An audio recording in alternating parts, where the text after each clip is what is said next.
Kisah aneh wanita tak sadar hamil padahal rutin datang bulan akhirnya melahirkan di sofa.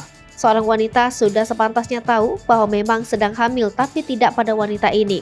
Tak sadar dirinya hamil, wanita ini tiba-tiba melahirkan bayi di sofa rumahnya. Kisah ini dibagikan seorang wanita dengan nama Eka Ika di akun Facebooknya. Eka tak menyangka ia akan melahirkan anak kedua tanpa menyadari dirinya hamil. Terlebih selama hamil anak kedua ini, Eka tetap rutin haid setiap bulannya. Bahkan, Eka juga rutin meminum jamu pelancar haid setiap bulan.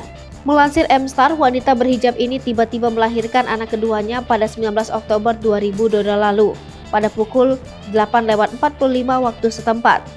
Unggahan Eka di Facebook ini pun viral hingga menuai beragam komentar. Banyak yang penasaran wanita yang kini tinggal di Perlis tersebut menceritakan pengalaman anehnya saat melahirkan anak kedua. Malam sebelum lahiran, Eka merasakan sakit perut seperti sembelit dan ingin buang air besar.